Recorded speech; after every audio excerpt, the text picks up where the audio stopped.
I never thought I'd be here, sitting alone in a half-empty apartment, questioning everything I thought I knew about my marriage. 25 years. That's how long Vanessa and I were together. A quarter of a century of love, laughter, arguments, and the kind of comfort you think will last forever, until it doesn't. Vanessa and I were opposites in many ways. I've always been the steady one, the kind of man who prides himself on providing stability. I'm not flashy, I don't chase thrills.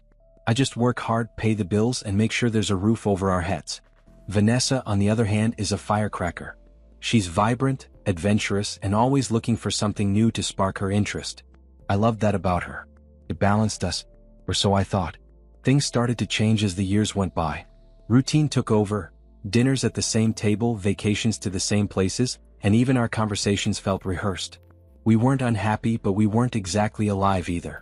I thought it was just part of growing older together. Vanessa had other ideas. One evening, over a glass of wine, she looked at me with that mischievous glint in her eye. "What if we spice things up a bit?" she asked, swirling the wine in her glass. I smiled, thinking she meant a weekend getaway or maybe trying out a new restaurant. "Sure," I said. "What do you have in mind?" Her answer stopped me cold.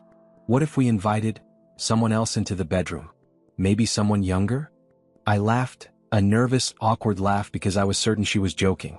"Good one," I said, shaking my head. But she didn't laugh. She just stared at me, waiting for an answer. I played it off, got on to some other gist. After that evening, things between us seemed normal. We went about our daily routines as if Vanessa's outrageous suggestion had been a fleeting, thoughtless comment. I convinced myself it was just her way of joking, a strange attempt to inject humor into our lives. But as the week went on, she brought it up again, this time with a seriousness that made my stomach churn. We were sitting in the living room one evening. I had just finished the football game, and with a glass of wine in hand, Vanessa casually leaned forward and said, "I've been thinking about what we talked about the other day. You know, about inviting someone else into the bedroom." Her tone was light, almost playful, but there was no mistaking the conviction in her eyes. She wasn't joking this time. "Vanessa," I said, trying to keep my voice steady, "are you being serious?" She didn't flinch. Instead, she gave a little shrug and said, "Why not? It could be fun. People do it all the time. It's harmless. Just think of it as spicing things up." Her words hit me like a punch to the gut. Harmless? Fun. To her, maybe. But to me, the idea was unsettling. I couldn't wrap my head around it. Was this the same woman I'd been married to for 25 years? The suggestion lingered in my mind, even long after our conversation ended.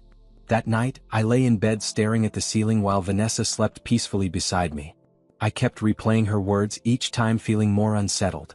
Was I not enough for her anymore? Had she grown bored of me? The thought twisted in my chest like a knife. For the first time, I started to see myself through her eyes. I'd never considered myself old, but now I couldn't help but notice the faint lines on my face, the gray creeping into my hair. I wasn't as fit as I used to be. Maybe she was right. Maybe I had become predictable, too set in my ways to be exciting anymore. It wasn't just my pride that was wounded, it was my sense of identity as a husband, as a man. Vanessa had always been the adventurous one, the risk-taker, and I'd admired that about her.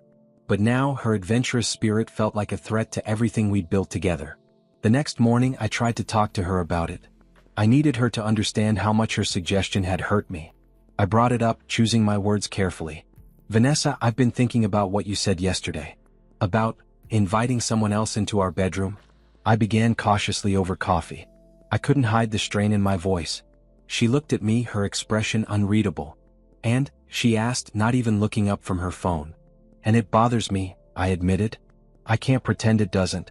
It makes me feel like I'm not enough for you anymore." Vanessa put her phone down and sighed, her tone dismissive. "Oh, Eric, don't take it so seriously. It's just a fantasy. It's not like I'm saying we have to do it. I just thought it might be fun to talk about."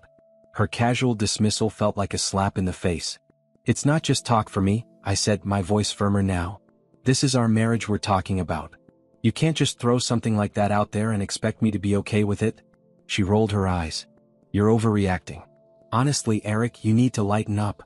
Her words stung more than I cared to admit. I dropped the conversation, but the damage was done.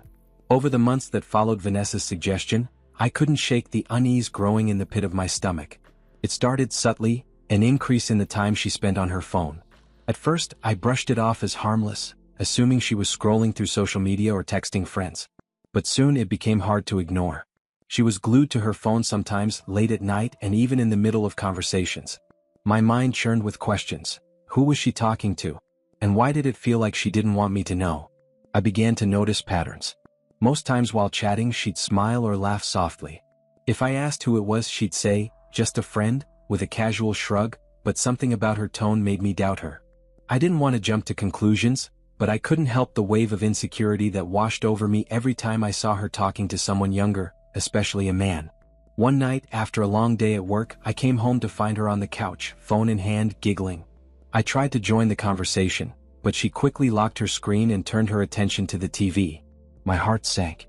It felt like a wall was being built between us, brick by brick, and I was standing on the outside. The breaking point came one night when Vanessa fell asleep with her phone still in her hand. My curiosity got the better of me. I hesitated, staring at the glowing screen for what felt like an eternity before gently prying it from her grasp. The screen was open to a chat conversation, with Ryan, our 28-year-old neighbor.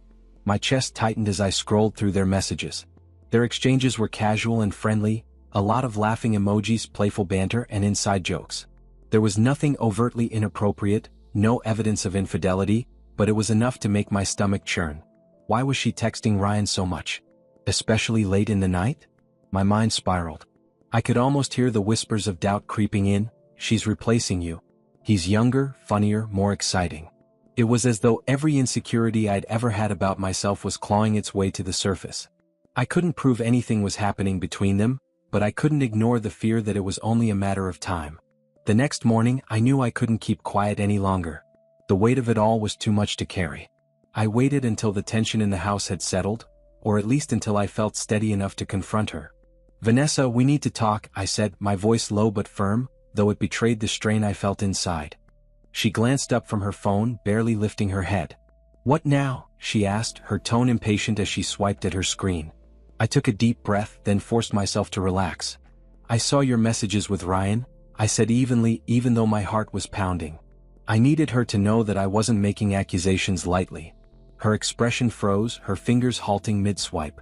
For a moment she looked caught, like she didn't know whether to deny or explain. Then she let out a small sigh and said, "Eric, it's nothing. We're just friends." "Just friends?" struggling to keep my voice from rising. "Do you think I'm blind? The late-night messages, the laughing, the joking, you've been pulling away from me. How am I supposed to feel when you're so connected to someone else?" She placed her phone on the table with a little more force than necessary and looked me in the eye. "You're overthinking this. Ryan is fun to talk to, that's it. Sometimes I just need a break from everything. But I would never cross the line." Her explanation didn't settle anything. If anything, it made the sting sharper. "So, I'm the everything you need a break from?" I asked, my voice tightening. "Is that how far we've fallen?" She groaned and rubbed her temples, clearly frustrated. "That's not what I meant, Eric. I've been bored, okay? Ryan is fun to talk to, that's all. It doesn't mean anything." "Bored?" I repeated, the words slicing through me like a cold blade. "You're bored with me? After everything we've built, everything we've shared, you need him to feel entertained?" She flinched but quickly recovered. "That's not what I meant. It's not about him. It's not about you either. I didn't mean to hurt you," she said quickly. But the damage was already done. Her words painted a picture I couldn't unsee. A life where I wasn't enough, where she found fulfillment in someone else's attention. Even if it wasn't physical, it felt like betrayal. I wanted to believe her, to trust that she'd never crossed the line she spoke of, but the growing space between us told me otherwise. And once trust is shaken, it's nearly impossible to steady it again. That night, as I lay awake next to her, I realized that something fundamental had shifted. Whether or not Vanessa intended to hurt me, the trust we'd built over 25 years felt irreparably cracked. And I wasn't sure if it could ever be mended. The next morning, I stood in the bedroom, staring at the suitcase on the bed.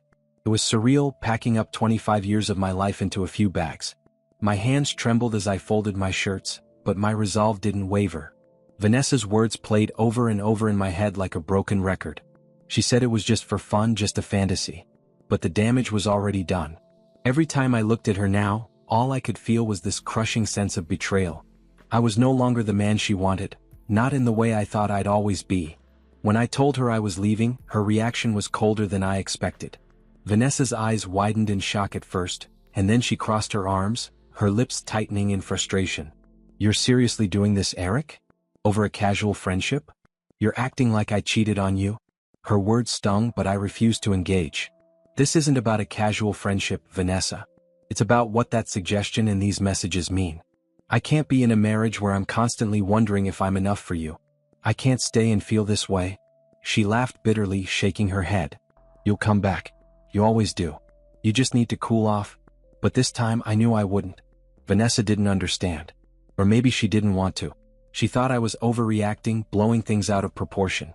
I could see it in her dismissive tone and the way she shrugged off my pain. To her, this was just a phase I'd get over. She kept texting me after I left, asking if I'd come to my senses and stop being so dramatic. But she didn't realize what she'd done. Every time I thought about her, about us, I felt this deep pit of insecurity open up inside me. It wasn't just her suggestion of younger men, it was the way she made me feel dispensable, like I wasn't enough anymore. It will always be evident if I continue to stay with her. Moving out felt like stepping into a void. At first, I didn't know what to do with myself. The apartment I rented was small and impersonal, a far cry from the warm home Vanessa and I had built together. But it was mine, and that meant something. I started with the basics. I joined a gym, not to impress anyone but to remind myself that I could take care of my body and my mind. Each weight I lifted, each mile I ran felt like reclaiming a piece of myself. I reached out to old friends I hadn't spoken to in years. Some were surprised to hear from me, but most welcomed me back with open arms. Slowly, I began to find joy in things I'd neglected. A weekly poker night with the guys, Sunday morning hikes, and even cooking meals for myself. It wasn't easy. There were nights when loneliness crept in, when I wondered if I'd made the right decision.